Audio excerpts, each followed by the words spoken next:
बिस्मिल्लाहिर्रहमानिर्रहीम। अस्सलाम वालेकुम नाज़रीन कराम, मैं हूं मखदूम शहाबुद्दीन और आप देख रहे हैं मेरा फेसबुक और यूट्यूब चैनल।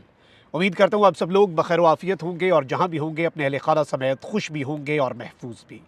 दिन भर की अहम तरीन डेवलपमेंट्स हैं और इन सारी खबरों के साथ साथ लियाकत चट्ठा को निशाने इबरत बनाने का फैसला, इमरान खान साहब के ऊपर फर्द जुर्म का मामला 190 मिलियन पाउंड स्कैंडल केस में और इसके साथ ही साथ दीगर जो केसेस हैं उनके हवाले से भी कुछ कंसर्न्स हैं, कुछ खबरें हैं। और कौमी असम्बली में भी पाकिस्तान तहरीक इंसाफ के साथ वही वारदात डाली गई है जो पंजाब असम्बली में डाली गई थी। PTI को मजीद नशस्तों से महरूम करने का मंसूबा, इन तमाम तर चीज़ों पर बात करनी है। लेकिन पाकिस्तान तहरीक इंसाफ इस वक्त मुकम्मल तौर पर जारहाना मूड में नजर आ रही है और यूं लग रहा है कि इमरान खान साहब ने फैसला कर लिया है कि बस बहुत हो गया, इनफ इज इनफ। और मफाहमत की जो पॉलिसी है वो काफ़ी पीछे छोड़ते हुए नजर आ रहे हैं इमरान खान साहब।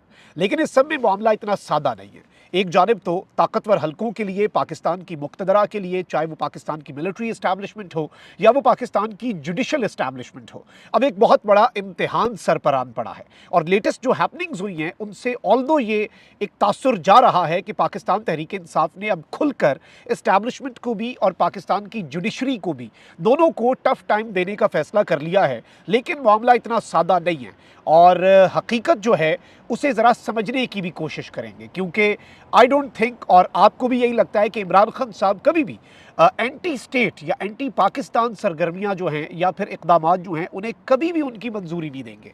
तो इस सब में एक कन्फ्यूजन भी है और उस कन्फ्यूजन को भी हम क्लियर करने की कोशिश करते हैं, क्योंकि लेटेस्ट डेवलपमेंट्स इसी जानिब इशारा कर रही हैं कि हालात कोई ज़्यादा अच्छे नहीं हैं। मैं सारी खबरों पर आता हूँ। अगर अभी तक आपने इस वीडियो को लाइक नहीं किया तो लाइक ज़रूर कर लें। आपके लाइक्स और कॉमेंट्स इसलिए भी अहम हैं क्योंकि हमारे चैनल्स को रिपोर्ट किया जाता है ताकि हमारी आवाज़ ज़्यादा लोगों तक ना पहुँच सके। सब्सक्राइब करना भी ना भूलिएगा, सब्सक्राइब करके इंडिपेंडेंट जर्नलिज्म को सपोर्ट करें। नाज़रीन इकराम, आपको पता है कि पंजाब असम्बली के अरकान ने हल्फ तो उठा लिया, लेकिन ये मुकम्मल ऐवान नहीं है। पाकिस्तान तहरीक इंसाफ को, जो कि अब सुन्नी इत्तेहाद काउंसिल के मेंबरान हैं, इतने ज़्यादा आज़ाद उम्मीदवारान हैं, उनके जो मखसूस नशिस्तों के नोटिफिकेशन हैं वो पंजाब असम्बली के और दीगर असम्बलियों के भी रुके हुए हैं। इलेक्शन कमीशन ने कल सिंध असम्बली और पंजाब असम्बली के नोटिफिकेशन जारी किए। अब पाकिस्तान तहरीक इंसाफ की उन मखसूस सीटों के बगैर ही स्पीकर का भी इंतखाब होगा, डिप्टी स्पीकर का भी इंतखाब होगा।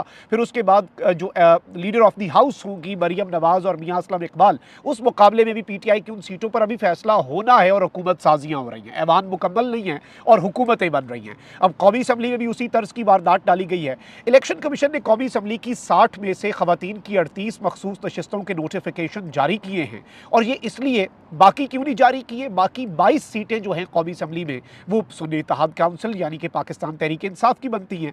अब ये सब कुछ जो इन्होंने किया है, ये इसमें कह रहे हैं कि जी इसका फैसला बाद में होगा, इसका फैसला बाद में होगा। इजलास शुरू हो गए हैं कायदे ऐवान के इंतखाबात की तरफ, चाहे वो पंजाब असम्बली हो, सिंध असम्बली हो, खैबर पख्तूनख्वा असम्बली हो, जो भी है। अब खैबर पख्तूनख्वा असम्बली भी इसीलिए अभी तक उसके इजलास की खबरें नहीं आ रही क्योंकि PTI की मेजॉरिटी जो है अब उससे भी PTI को महरूम करने का मंसूबा है। और एक वारदात तो ये भी है कि PTI की ये जो नशिस्तें हैं, जैसे अब 22 कौमी असम्बली की नशिस्तें हैं खवातीन की, ये एक फार्मूले के तहत बाकी जमातों में बांटते हैं। मतलब कैसे भाई, कोई यहाँ पे अंधेर नगरी चौपट राज ऑल्दो है, जिस तरह की बदतरीन धांधली हुई, मैंडेट चोरी हुआ, इस सब के अंदर भी इतना कुछ जब हो गया तो और भी जो मर्जी कर लें। जब आपने इस हद तक लाकानूनियत की हुई है, जब आपने इस हद तक आइन की पामाली कर रहे हैं, जब इस हद तक आप मुल्क को सरजमीन बेआइन बनाने पर तुले हुए हैं, रूल ऑफ लॉ जो है उसका मजाक उड़ाया जा रहा है। अब यहाँ पर 2-3 चीज़ें आप समझ लें। खान साहब जो हैं उन्हें 3 मुकदमात में इस वक्त सज़ा है। 3 ऐसे केसेस हैं जिनमें वो सज़ा याफ्ता मुजरिम हैं और अपनी सज़ा काट रहे हैं। एक केस है इमरान खान साहब के ऊपर साइफर का, दूसरा केस है इमरान खान साहब के ऊपर तोशा खाना और तीसरा है इद्दत में निकाह का। एक और नैब केस है इमरान खान साहब और बुशरा बीबी पर और वो है 190 मिलियन पाउंड्स मुंतकिली केस। अब ये जो केस है इसके अंदर इमरान खान साहब जो है उन्होंने ज़मानत भी अप्लाई की हुई है, क्योंकि बाकी तो सज़ाएँ हैं, वो तो सज़ाएँ मुअत्तल होंगी तो इमरान खान साहब बाहर आएंगे। लेकिन इस केस के अंदर चूंकि ये इस वक्त ट्रायल चल रहा है, अब इस सब में मैं आपको ये बता दूं कि इस केस की डेवलपमेंट ये है कि इस केस की समाअत के दौरान बुशरा बीबी को भी लाया गया बनी गाला से, अडयाला में जो अदालत लगती है, और बुशरा बीबी और इमरान खान साहब की मुलाकात भी हुई 2-2.5 हफ्ते के बाद। 190 मिलियन पाउंड मुंतकिली के केस में PTI के बानी इमरान खान और एहलिया बुशरा बीबी के खिलाफ आज भी फर्द जुर्म आयद नहीं हो सकी।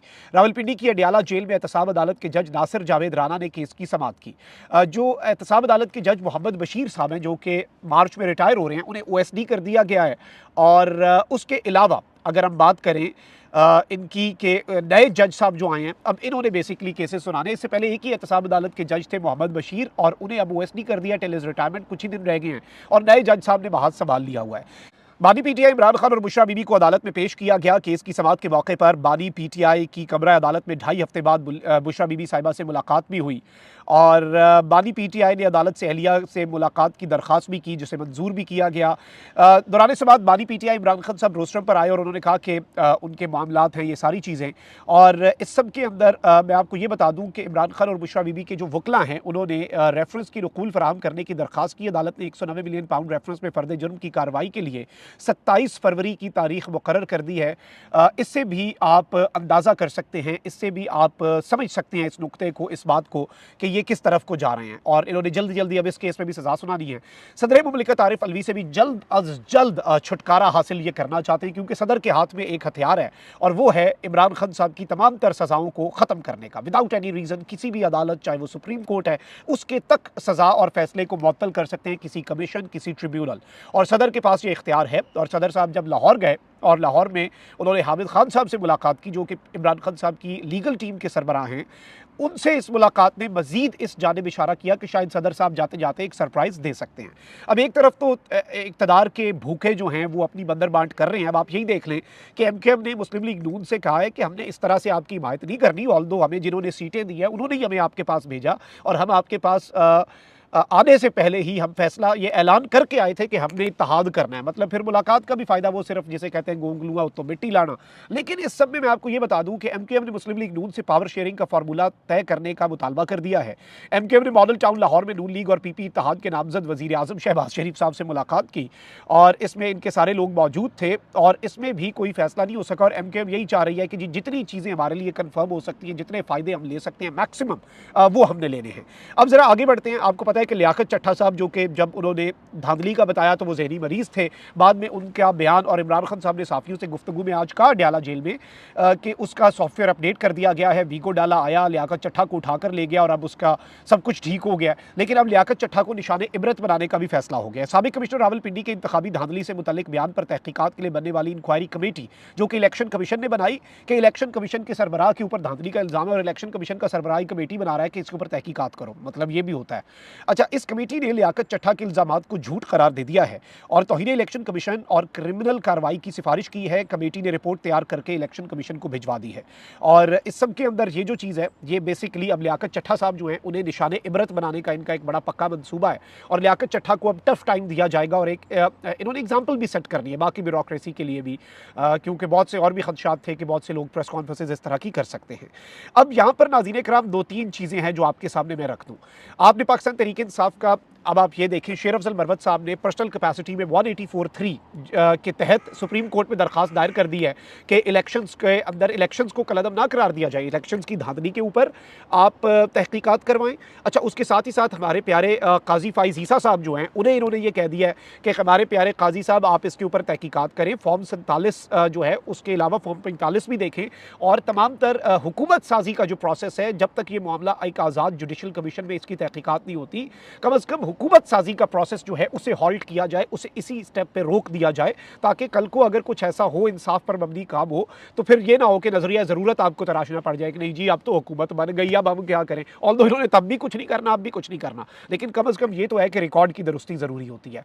अब इस सब के साथ आप देखें कि शौकत बसरा साहब, जो पिछला एक केस था इंतखाबात को कलअदम करार देने का, एक रिटायर्ड ब्रिगेडियर का, उसमें ये पेश हुए। शौकत बसरा साहब उन्होंने कहा, मेरी बात सुनिए चीफ जस्टिस का, खबरदार मैंने बात नहीं सुनी, अच्छी खासी तलक कलामी हुई। चीफ जस्टिस ने कहा कि अगर इस केस में तुमने बाहर जाके बात की तो मैं तौहीन अदालत लगा दूंगा। शौकत बसरा साहब जो हैं, फ्रीडम ऑफ एक्सप्रेशन काजी साहब, मुझे नहीं पता उन्होंने ऐसा क्यों कहा और क्या ऐसी वजह हुई होगी कि उन्होंने मना कर दिया केस पर बात से, ऑल्दो ऐसा नहीं होना चाहिए, ये एक हम्बल ओपिनियन है। इस सब में शौकत बसरा साहब ने भी एक धमाका खेज तबाहकुन प्रेस कॉन्फ्रेंस कर दी, और काजी साहब, अब हो सकता है कि इनके ऊपर इस सारे मामले पर, धांधली पर बात करने पर तौहीन अदालत लग जाए कि आपने धांधली पर बात की। और इन्होंने कहा कि चीफ जस्टिस ऑफ पाकिस्तान, बड़ी जज्बाती प्रेस कॉन्फ्रेंस थी कि जी अगर मेरे धांधली के इल्ज़ामात मैं कलमा पढ़ के कहता हूँ अगले भी आ जाएँ और चीफ इलेक्शन कमिश्नर भी आ जाए, बाकी सब भी आ जाएँ, वो कुरान पे हाथ रख दें। और इन्होंने यहाँ तक कहा कि अगर मैं ये सब कुछ करूँ तो मुझे हुज़ूर की शफ़ाअत नसीब ना हो। अगर मैं झूठ बोल रहा हूँ और धांधली वैसे करना वैसे ही नहीं ये चाहिए। एक भी पीटीआई का रहनुमा जो फॉर एग्ज़ाम्पल शौकत बसरा साहब हैं, सलमान अकरम राज, कितने लोग हैं जो धांधली की बात कर रहे हैं ना, चीफ जस्टिस साहब बुलाएँ, तहकीकात करवाएँ। उस एक केस के अंदर आज़ाद जुडिशल कमीशन हो, पूरी कौम कार्रवाई देखे। अगर पीटीआई वाले झूठ बोल रहे हैं, हम धांधली के इल्ज़ामात लगा के मुल्क को डिस्टेबलाइज़ कर रहे हैं, तो उन्हें सज़ा दे दें। लेकिन कम से कम तहकीकात तो करें, वो यही बात कर रहे हैं। अब शौकत बसरा साहब ने भी काज़ी साहब को आड़े हाथों लिया और उन्होंने कहा कि फुल कोर्ट बने इस पे और काज़ी उसमें ना हो, क्योंकि काज़ी साहब पर इल्ज़ाम है। यानी इससे भी एक चीज़ समझ लें कि अदलिया के हवाले से पीटीआई ने जारहाना हिकमत अमली अपनाई है। उसके साथ ही साथ जिसे कहते हैं ना बस हो गई है, साडी बस हो गई है, बंदे की हो जाता है, एक मौका आता है। अच्छा, वहीं दूसरी जानिब on the very other hand आप ये देखें कि जो IMF का लेटर है उसने एक तूफ़ान खड़ा कर दिया। इमरान खान साहब ने भी तस्दीक कर दी, हम IMF को लेटर लिख रहे हैं। अब इसमें यह कहा जा रहा है कि जी ये अपने ज़ाती मफादात के लिए बैरूनी मुदाखलत चाह रहे हैं और ख़ुद इस बात के ऊपर कहते थे कि जी अमेरिका की मुदाखलत में, और अब IMF को कह रहे हैं कि हमारे अंदर घर के मामलात को ठीक करो। अब ये एक बड़ा डेलिकेट सा मामला है। अब इसमें पीटीआई को अपनी पोजीशन बहुत ज़्यादा वाज़े करनी पड़ेगी बयानिए के हवाले से भी। अब यहाँ पर मैं आपको ये बता दूँ कि स्टेट के लेवल पर भी इसे एक स्टेट को ब्लैकमेल करने और स्टेट को नुकसान पहुँचाने के लेवल पर इस चीज़ को जो ताकतवर हल्के हैं वो देख रहे हैं। Mark my words. अच्छा, वहीं दूसरी जानिब पीपल्स पार्टी और नून लीग भी मैदान में आ गए। उन्होंने कहा कि ये रियासत मुखालिफ सरगर्मियाँ हैं।